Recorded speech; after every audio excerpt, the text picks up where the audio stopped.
अस्सलाम वालेकुम। मैं हूँ फ़रज़ाना राजा अपने चैनल फ़रज़ाना राजा ऑफ़िशियल के साथ। आज मैं आपको खुशामदीद करती हूँ अपनी फ़ील्ड से जहाँ पे मैं काम करती हूँ।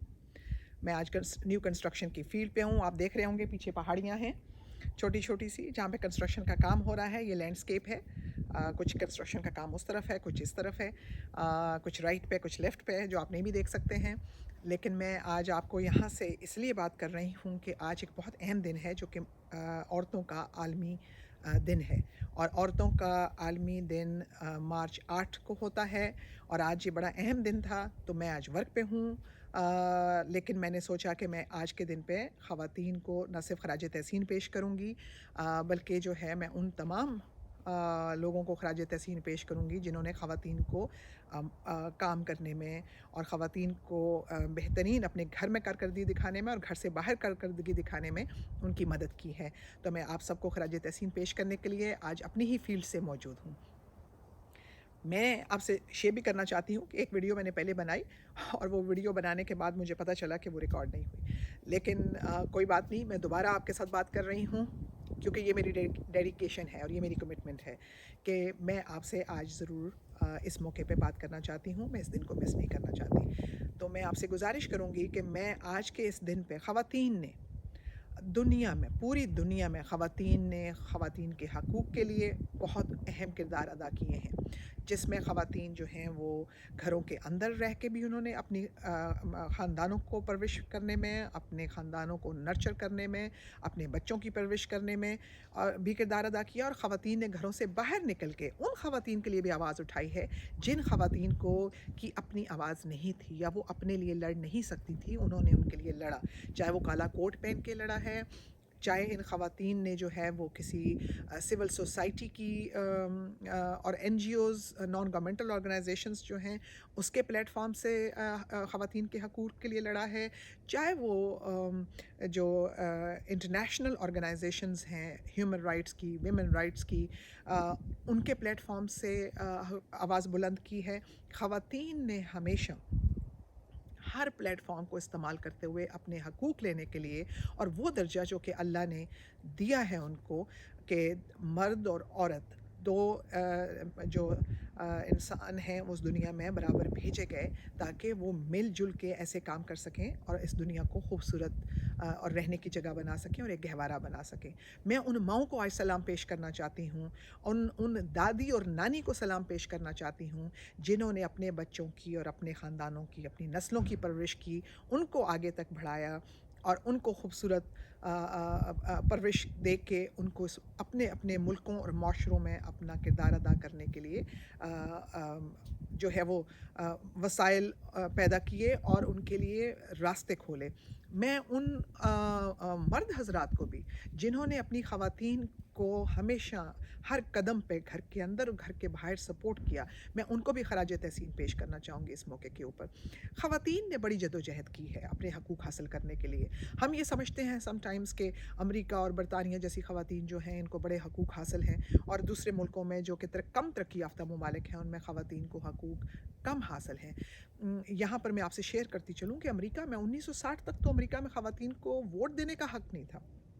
ख़वातीन ने अपने लिए जदोजहद की, अपना वोट का हक़ हासिल करने के लिए इन्होंने हर प्लेटफॉर्म के ऊपर हर तरह की कुर्बानियाँ दी और फिर इनको वोट का हक़ मिला। अमेरिका जैसे मुल्क में टैक्स पेयर्स का जब निज़ाम राइज हुआ तो टैक्स लेने के लिए जब मार्शल्स जाते थे तो टैक्स जो है वो लेने के लिए जब आते थे तो जो आम लोग हैं वो अपने घरों से बंदूक निकाल के मार्शल को गोली मार देते थे।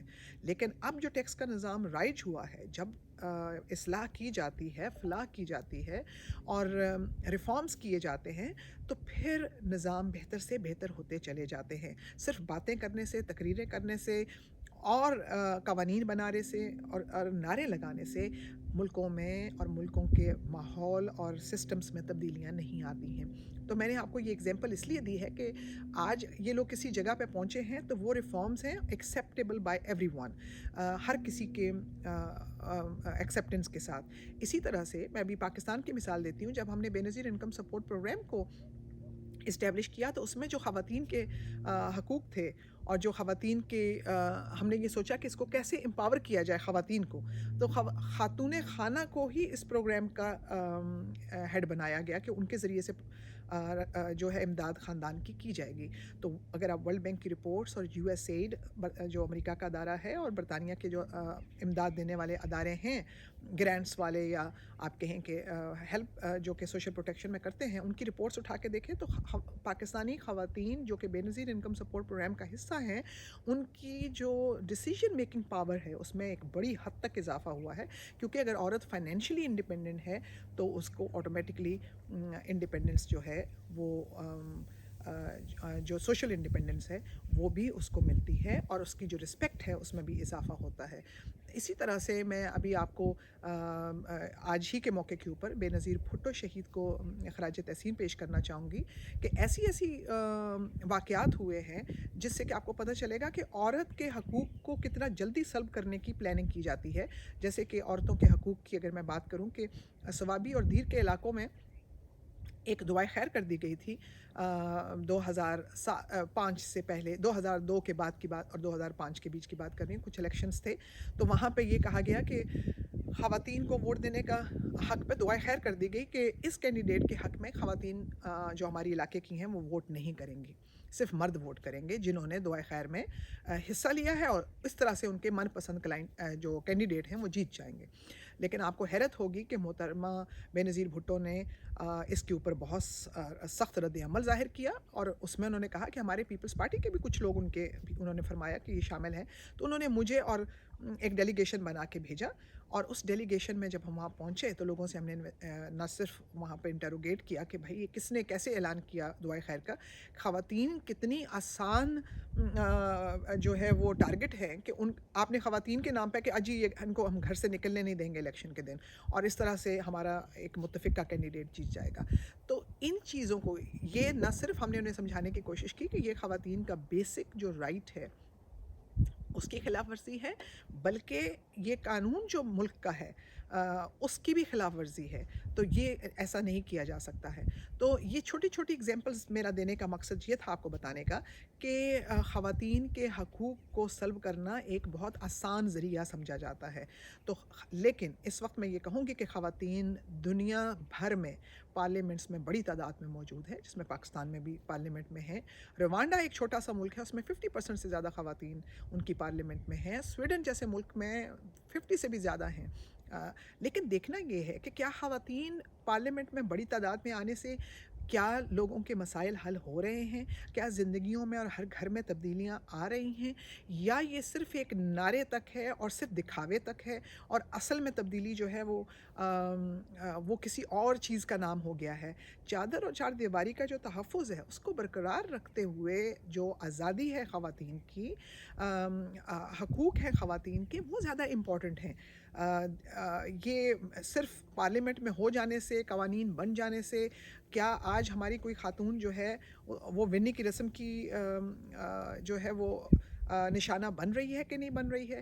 کیا خواتین کو کا جو ریپ ہیں وہ بڑھ رہے ہیں کہ نہیں بڑھ رہے ہیں؟ ہمیں یہ پیرامیٹرز ہیں دیکھنے کے کہ قوانین بنانے سے، خواتین کے باہر نکلنے سے، ماڈرن ٹاک کر لینے سے، ٹی وی چینلز پہ بیٹھ جانے سے کیا ہماری خواتین کا مسئلہ حل ہوا ہے؟ یہ بہت بڑا سوالیہ نشان ہے. تو میں یہ کہوں گی کہ معاشرے میں صرف خواتین کے باہر نکلنے سے اور بات کرنے سے فرق نہیں پڑے گا. خواتین کے ساتھ اگر ان کے مرد شانہ بشانہ کھڑے ہوں گے تب فرق پڑے گا، جس سے کہ نہ صرف ان کے گھر میں عزت ہوگی بلکہ گھر سے باہر رسپیکٹ اور پروٹیکشن ہوگی، تو اس معاشرے میں بہتری آتی ہے. فرض کر لیجئے کہ جو دنیا کے ترقی یافتہ ممالک ہیں اور معاشرے ہیں، یہاں پر عورت رات کو 12 بجے بھی اکیلی جا رہی ہے، ساتھ سے گاڑی گزر گئی ہے، کوئی اس کو دیکھ بھی نہیں رہا ہے. یہ ہے اصل تربیت جو کہ گھر سے، اور قوانین اور تربیت، سخت قوانین اور گھر کی تربیت جب مل جاتے ہیں تو معاشروں کی اصلاح ہوتی ہے. جب معاشرے میں انصاف ہوتا ہے تو معاشرے کی اصلاح ہوتی ہے. صرف باتیں کرنے سے اور نعرے لگانے سے اس کا حل نہیں ہوتا. لیکن میں کہوں گی کہ some thing is better than nothing. چیزیں آگے کی طرف بڑھ رہی ہیں، ساری دنیا میں بڑھ رہی ہیں، خواتین کے حقوق کی آگاہی ہو رہی ہے. سو آواز بلند کرنے سے कुछ गलत होगा, कुछ सही होगा, लेकिन करते करते आगे इंशाअल्लाह वो रास्ता बनता चला जाएगा और लोग उस रास्ते में आगे बढ़ते चले जाएंगे। तो मैं सिर्फ ये बताना चाह रही थी आखिर में कि मैं आज इस काम के दिन पर फील्ड में खड़े होके भी मैंने आप लोगों को याद रखा है और मैंने सोचा कि इस पे बात करना बहुत ज़रूरी है और ख़वातीन को हिम्मत दिलाना है कि आप चाहे घर के अंदर किरदार अदा कर रही हैं, घर के बाहर किरदार अदा कर रही हैं, हिम्मत के साथ करिए, ताकत के साथ करिए, खुशी के साथ करिए और न सिर्फ अपने आप को परवान चढ़ाइए और आगे बढ़ाइए, बल्कि अपने खानवादे को, अपने ख़ानदान को, अपने दोस्त अहबाब, अपना जो माशरा है, अपना जो जगह है और फिर इसी तरह से मुल्क और मुल्कों से दुनिया खूबसूरत होती चली जाती है। तो मैं आज आपसे इजाज़त चाहूँगी अपनी फ़ील्ड में। मेरा ब्रेक का वक्त ख़त्म हो गया है और मैंने आज इस ब्रेक के वक्त में आपसे बात कर ली है। ख़वातीन के इस आलमी दिन के मौके पर मैं फिर एक दफ़ा आप सबको मुबारकबाद पेश करती हूँ और इस अयादे के साथ अयादा करती हूँ, इस कमिटमेंट के साथ कि इंशाअल्लाह ये जो मेरा प्लेटफॉर्म है, मेरे चैनल का प्लेटफॉर्म है, ये दुनिया की ख़वातीन के लिए एक प्लेटफॉर्म बनेगा जिसमें कि दुनिया की तमाम ख़वातीन की आवाज़ इस पर सुनी जाएगी और सबसे बात की जाएगी। तब तक मैं आपके से नेक्स्ट प्रोग्राम लाने तक आपसे इजाज़त चाहती हूँ। प्लीज़ मेरे चैनल को सब्सक्राइब करिए ताकि मैं आपसे फील्ड में हूँ या फील्ड से बाहर हूँ या या घर पे हूँ, मैं आपसे या अपने ऑफिस में हूँ, मैं आपसे रब्ता रखूँ और आपसे बात करती रहूँ हर टॉपिक के ऊपर। आप मुझसे रब्ता कर सकते हैं, आप मुझसे बात कर सकते हैं, आप मैसेज कर सकते हैं ताकि मैं आपकी आवाज़ को भी आगे तक पहुँचाऊँ। आज के लिए इतना ही काफ़ी। खुदा हाफिज़, अगले प्रोग्राम तक।